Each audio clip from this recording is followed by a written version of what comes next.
Hello everyone, my name is James Baker. I have a political science degree from Penn State. And today we take a pen, we make a note, because tomorrow we vote. We put it in our coat, we put it in our tote. Someplace to remind us that tomorrow we vote. Now, we may go by boat, or we may cross a moat on a goat. But however we get there, we need to remember tomorrow we vote. Now, I have worked on campaigns with a number of candidates over the years. I worked with a senator, I worked with several state representatives, and the one thing that was most common, we would go door to door and we would ask employers if they would please vote for our candidate. We asked them to hire our candidate. And that's what we do. As voters, we hire the candidate to do things for us. As college students, voting is the best way to have our issues heard, because voting allows us to directly hire the people that will listen to us. Today we will examine why voting is important and why we want to vote. Now, we might say, I only have one vote. Does that really matter? It's only one vote. But we can multiply that vote. We go out and we vote, and we tell someone else, hey, I voted, you should go vote too. And they do the same thing, and it continues on and on. This is a way to multiply your vote and make your vote even more important than just that one single vote. Also, throughout history, we've seen that sometimes a single election comes down to one single vote. In 2016 in Vermont, it came down to one single vote. So it's very important to vote. It's not something we want to leave to chance. Sometimes an election comes down to no votes. There's a tie. And in this case, this is strange, but states will actually have the two candidates flip a coin. Heads, one candidate wins. Tails, the other candidate wins. In Nevada, they draw the high card. This is not something we want to leave to chance. We want to get out and vote tomorrow. Now we might say, we're busy, we have children to care for. You know, we have these tests to study for. We have all these things we have to do. We have to go to work. Well, these aren't reasons to not vote. These are actually reasons to vote. If we have children to care for, we have to look at funding for public schools. If we have tests to study for, we need to pay attention because we have these tuition costs. We can go out and vote for someone that will bring our college tuition costs down. And we also have work. So what happens when we get our paycheck? We see all these deductions. Where are these deductions going? If we become part of the political process, then we have a say in where this goes, where our money goes. Voting is a major part of politics. According to H.C. Laswell, politics is the process of determining who gets what, when, and how. H.C. Laswell was a political scientist and served as president of the American Political Science Association. Not voting is showing up to Thanksgiving dinner and deciding not to eat. The opportunity is there to get what you want, but we just decide we don't want anything. It doesn't make any sense. If we're going to Thanksgiving dinner, if we're going to be citizens, we should go and get what we need. We should go out and vote. What group is most likely to not view the political menu tomorrow? The ballot. Who are these people?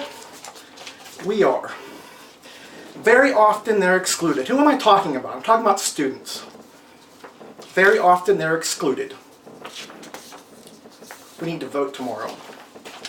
Now, this is a bar graph from kqed.org. It shows that the people that vote most commonly are the elderly. We see over here that 65-74 is the highest rate of voting. And we step down to our group, down here, the college students, 18 to 24, way down the list. Now, if you're voted in to office, whose needs are you going to seek out more? Will you go over here and say, well, we're going to lower the tuition cost for students? Or are we going to go over here and we're going to say, well, let's give $1 million to a nursing home for window replacement. Well, in the case of Westmoreland County, they decided to give $1 million for window replacement, which is right over here in this group. So if we become more of a part of the political process, we get to be over here. This becomes us if we decide that we're going to vote, because voting matters. Now, why does it matter?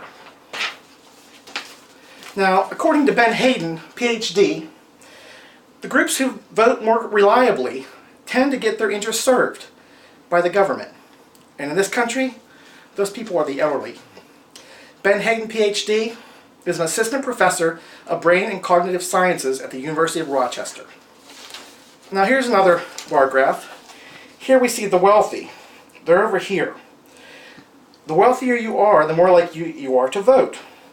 Now, you're going to say, this doesn't make sense. The poor over here, they aren't voting. So why are they getting so much public funding? And we look over here, we say, well, the rich are voting, so what are they getting? Well, it's a common misconception that poor people get more than the rich. According to Tom Hartman, a political reporter with Truth.org, the average American taxpayer pays $6 a year for social safety net programs like food stamps and Medicare, compared to $6,000 a year for corporate welfare like corporate tax subsidies and grants. Now that's $6 a year for public welfare programs, and corporate welfare programs is $6,000 a year. So there is a big difference between who gets what, when, and how. Now in this final bar graph I'm going to show you, this is the educated and the uneducated. We see the more educated you are, the more likely you are to vote. And it goes down, step down to us. We're right in this area, right here. And if you don't have high school education, you go lower and lower.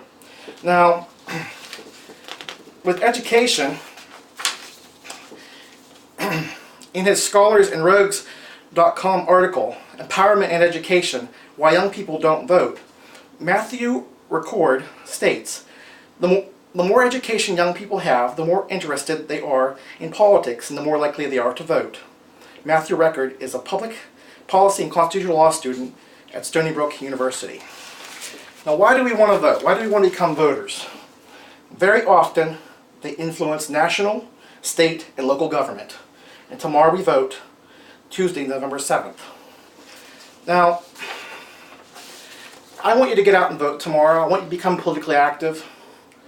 And that's important. We need to get out to vote tomorrow, and I challenge you to do even more than that. I want you to contact 2 people tomorrow, and I want you to say, hey, I went out and voted, you should too.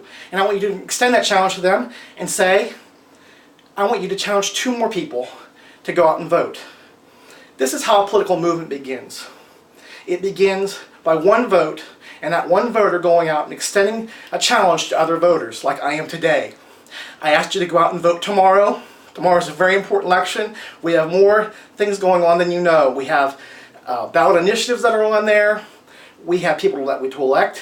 We want to take our time and research the material and get out there and vote tomorrow. I thank you for your time. I really enjoyed giving speeches this year, and I look forward to hearing yours. Thank you.